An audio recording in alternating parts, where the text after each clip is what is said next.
Hi guys, welcome to my new video. मैं हूं एकीदीप फ्रॉम अचर क्लासेस एंड गाइस, इस वीडियो में मैं आपसे बात करने वाला हूं प्रेजेंट परफेक्ट कंटिन्यूअस टेंस के बारे में।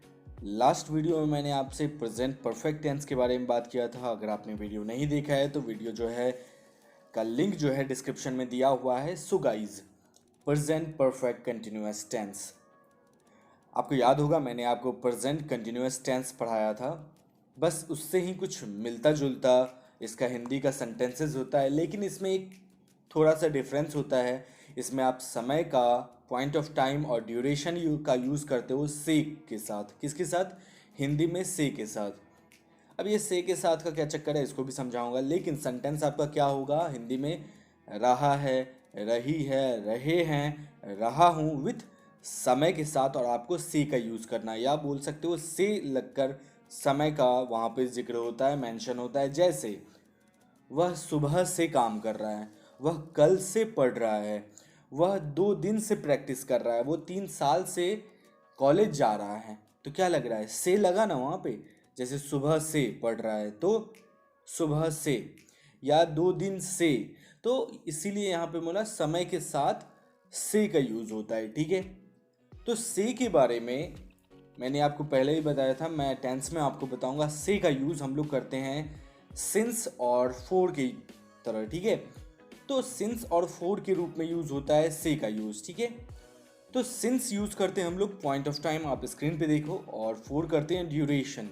पॉइंट ऑफ टाइम का मतलब क्या हुआ कि एक निश्चित टाइम से आपने कुछ किया है। ठीक है, जैसे सुबह के 4 बजे से, या सुबह से, या दोपहर से, या 2 बजे से, या 4 बजे सुबह से काम कर रहे हो, या 1994 ईस्वी में ही कुछ हुआ था, या मंडे से कुछ कर रहे हो। एक पॉइंट ऑफ टाइम की बात कर रहे हैं। बट फोर जब बात करते हो तो वहाँ एक अवधि की बात करते हैं। अवधि मतलब जैसे 2 घंटे, 5 दिन, 15 मिनट, 5 ईयर्स, कुछ समय। समझ में आया? तो थोड़ा देख लेते हैं। एक चार्ट मैंने वहाँ दिया हुआ है सिंस के लिए। जैसे मैंने सिंस के लिए लिखा है 4 AM जो सुबह का हो गया, 1 PM दोपहर हो गया, 2 o'clock सुबह का भी हो सकता है, शाम का भी हो सकता है। सिंस 1994 या सिंस 2020, या सिंस ट्यूसडे और Monday, since morning, evening, night, since yesterday, since day before yesterday, since birth, since childhood. कुछ समझ में आया? उसके बाद अगला मैंने 4 के लिए लिखा है, जैसे 4 2 seconds, 4 5 days, 4 15 minutes, 4 5 years, 4 10 days। समझ में आया? For a while, for many days, for many hours, for months. तो आप कुछ इस टर्म से आप इन दोनों को यूज़ कर सकते हो, और जैसे जैसे आप प्रैक्टिस करोगे आपका और ये और ज़्यादा बेहतर होता जाएगा। ठीक है, सो गाइज, ये तो आपने समझ लिया कि सिंस और फोर का यूज़ किस में? प्रेजेंट कंटिन्यूअस टेंस में। कैसे लगेगा? रहा, रही, रहेगा, और उसमें आपका समय के साथ से का जिक्र होगा। राइट, से मेंशन होगा। तो अगर इसी का अफर्मेटिव सेंटेंस बनाना हो तो रूल क्या है? तो रूल बोलता है सब्जेक्ट प्लस हैज़ और हैव, आपको पता ही है एक सब्जेक्ट के अकॉर्डिंग लगेगा, प्लस बीन, प्लस वर्ब का चौथा फॉर्म, प्लस ऑब्जेक्ट। और जैसा कि समय के साथ से है तो सिंस और फोर का यूज़ करना है, और उसके बाद टाइम का। तो जैसे एक सेंटेंस मैंने दिया है, देखिए, ही इज़ गोइंग। आपको क्या लग रहा है? वह जा रहा है। राइट, इसका मतलब तो यही हुआ, वह जा रहा है, ही इज़ गोइंग। सो क्या आप बता सकते हो इसमें टाइम का कहीं मेंशन किया है? मैंने नहीं किया है, तो ये सिंपली कंटिन्यूअस है। लेकिन अगर मैं ये बोलूँ वह कल से जा रहा है, वह कल से कहीं जा रहा है, तो क्या लग रहा है यहाँ पे मैंने कल से, तो क्या लग रहा है? समय का वहां पे जिक्र किया ना, समय का जिक्र किया ना मैंने। तो ऐसे में क्या हो जाएगा? In that case you will use since और फोर अगर टाइम का जिक्र हुआ तो। कैसे बनेगा? He has been going since yesterday, वह कल से जा रहा है। या एक और मैंने लिखा है I have been eating for 15 minutes, मैं 15 मिनट से खा रहा हूँ। तो 15 मिनट से, पॉइंट तो नहीं पता है लेकिन ड्यूरेशन पता है, अवधि पता है, दैट्स वाई मैंने फोर का यूज़ किया। अगर इसी को नेगेटिव बनाया जाए तो कैसे बनेगा? तो देखिए, रूल बहुत सिंपल है। तो रूल क्या है? देखिए स्क्रीन पे, सब्जेक्ट प्लस हैज़ और have, plus not, plus been, plus verb का चौथा form, plus object, plus since और फोर, प्लस टाइम मतलब टाइम के बारे में बताना है। जैसे ही has not been going since yesterday, वो कल से नहीं जा रहा है। I have not been eating for 15 minutes, मतलब मैं 15 मिनट से नहीं खा रहा हूँ।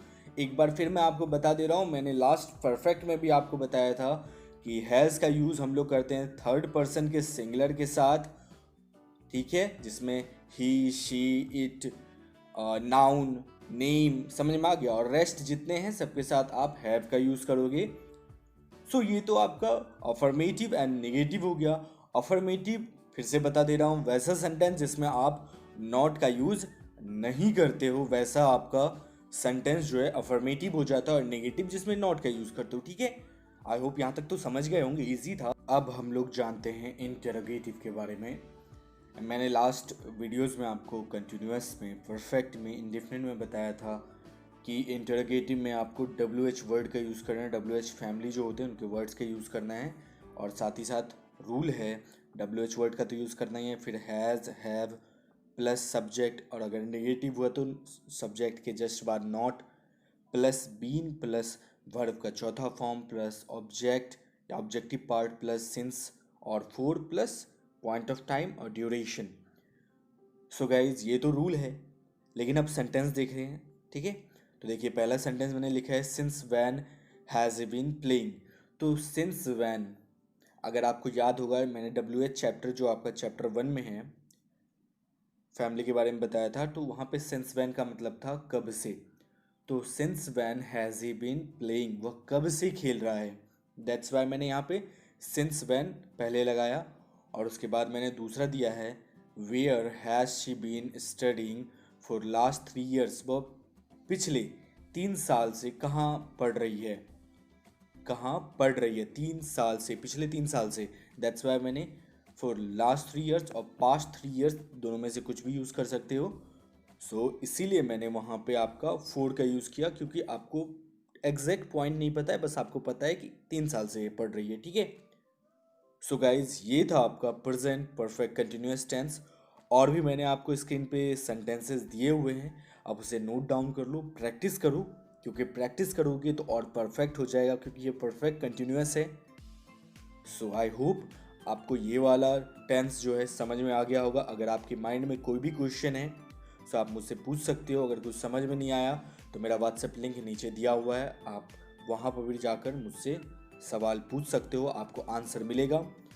तब तक के लिए ख्याल रखें, पढ़ाई करते रहें, टेक केयर।